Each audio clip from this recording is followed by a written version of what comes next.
I'm Julie Britt with Feng Shui Wizardess. I'm a Houston Feng Shui consultant. Today I'd like to show you how to create a peaceful home retreat with Feng Shui. You deserve to have peace and joy in your life all the time, but especially during these stressful times we have now where you may be spending more time in your home. In this video, we'll cover planning a peaceful space or a peaceful retreat, Feng Shui requirements, and Feng Shui design guidelines. Home retreats take many forms. A quiet meditation room is usually what we think of when we think about planning a retreat. But meditation is not for everyone, and there are other ways to take a retreat. One way might be to have a workout room or a place to do yoga, some place to get away from the hubbub and just work out by yourself for a bit. Another place is not a room, but a comfy lounge chair where you can relax, put your feet up, have some coffee, do a crossword puzzle. This was my mom's retreat. I grew up in a small house, a lot of kids, and Mom would occasionally retreat to her chair in the living room, and we knew when Mom was sitting in her chair and she had a crossword puzzle or a book in her hands that we were not to bother her, that she was completely gone. I think we could have burnt the house down, and unless we yelled fire, Mom would have not known anything else going on. She often would say at the beginning, "I can't hear a word you're saying, come back later." Anyway, a comfy lounge chair might be just exactly the retreat that you need. A workshop or a craft room would be perfect if you have the space for it. A garden nook or a potting shed or just working in the garden is a complete relaxation for others. A sitting porch is a simple way to get away from it all, and having a swing in particular that just rocks you back and forth can be very soothing. A question I'm often asked is, where can a retreat be located? Wisdom and self-knowledge area in the Bagua would be the ideal location. The Bagua, which is shown at right, is a map that maps rooms in your house to areas of your life. We're not going to go into this really complicated thing very much right now, but just it's wise to know that the area for wisdom and self-knowledge is in the left front corner of your floor plan. Now, you're not limited to this area for your personal retreat, but as I'll show you in a few moments, the condition of this area is important.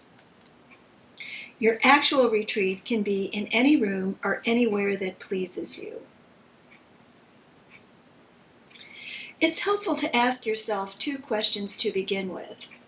The first question is, what activity causes you to relax so completely you lose track of time? Some people don't actually know what a retreat is until I ask this question. It's like, how do you get involved so that you lose track of time and just wish you could do this forever? That is the type of retreat you should plan. The second is, as I mentioned a little earlier, do you need a whole room or just a personal spot for retreat? For example, as I've talked about my mom in her chair, a hammock can be a fabulous retreat. A card table with a jigsaw puzzle, if jigsaw puzzles are your things. Use your imagination. There are all manners of retreats, rooms, places. So Feng Shui's first requirements, this has for everything. Everything Feng Shui before you do a cure, before you try and bolster an area, get money, whatever it is that you want to do. The first requirements are clean and declutter. These are the two basic principles or pillars of Feng Shui, and until you do them, nothing really happens, because clutter is the mortal enemy of peace and harmony. It's frustrating, it causes guilt. If you're sitting in your peaceful chair and you've got clutter around you, your brain isn't going to be able to think very clearly. So clean and declutter the room or the space you have chosen for your personal retreat. And clean and declutter your wisdom and self-knowledge area as well. The reason for this is in this area or this room is where your overall wisdom and self-knowledge is being nurtured and being fostered. So even if your personal retreat is not in that room, do the best you can to clean and declutter that area of your home. So let's talk a little bit about Feng Shui design guidelines. The wisdom and self-knowledge area is ruled by the earth element. Now, the earth element is one of 5 Chinese elements. I'm not going to go into all of them today or be real specific about all of them, but the earth element and the wisdom and self-knowledge area are a metaphor for a garden where you are growing and you're anchoring yourself in life. This is a self-nourishing area for you. The area, again, is located in the front left corner of your home. You'll use earth element symbols to create a calm environment. I'm going to give you these symbols in just a moment, but as I do, I want you to look at this photo and see just how often these symbols repeat.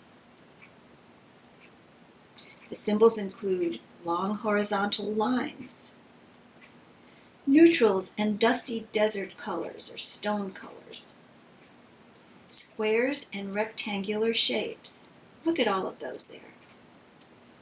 Plaids and check patterns. Well, we don't have a check pattern, but the pattern of the stone in the wall is something of a checkerboard. And stone, cement, and terracotta are always earth elements, and whenever they enter the picture, you know that you have added an earth element to your space. Plants add life to earth elements. Plants are the wood element, and they add life to your earth element. They soften it and make it comfortable for you. Otherwise, it would be sitting in rather a hard setting. Here are a few examples of earth elements I want to share with you. This bedroom-bath combination is surely one of the best retreats that many of us could think of. And look at the long horizontal lines. Look at the squares and the tiles. Take a look at how long the picture is, or the inset is above the bed. The plants outside and in the vase give some softness to the area. So all of these represent many of the earth elements, and therefore that's what makes it feel relaxing to us. Another example, for a little less formal and for most of us, is the long, low, and wide lines of certain types of couches. Also notice in this couch the squares design in the hassock or the footstool, in the side arms of the chair, the long wide pillows and the square pillows, which are squares and rectangles repeated. Another example of the earth element is a hammock. It's a wide element. It's not perfectly horizontal, but it is a wide element. And in this particular hammock, look at the long stripes. So that is 2 elements. And not only that, but hammocks just cradle and cuddle us like this. So hammock is an excellent earth element design.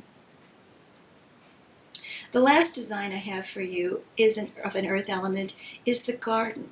You will see these long horizontal lines in fences in Zen gardens, and notice the concrete or the stone tiles that lead the path through into the woods.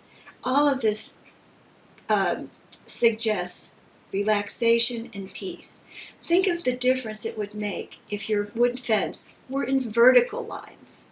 It would not be nearly as peaceful. It would have a completely different vibe to it, and we would react emotionally in a very different way. So in summary, retreats take many forms. Sometimes they're places in a home, sometimes they're rooms. Define what you need to relax and lose track of time, and concentrate on creating that as your retreat space. Clean and declutter the retreat area and the wisdom and self-knowledge area.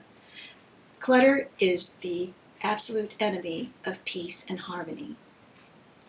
And use earth element symbols to create a peaceful, harmonious space. Add plants to bring your retreat to life. So in conclusion, make time for regular retreats to bring joy and serenity in your life. Not just one place where you go. Sometimes you can make your entire home into a much more serene, quiet, and peaceful place by using some of the design elements we talked about in this video. Home retreats can be as simple as that special chair or as elaborate as having a room dedicated to something you love to pursue. I hope you enjoyed this video and learned something about creating more peace in your life and creating a retreat. I'm Julie Britt, Houston Feng Shui consultant and Feng Shui wizardess.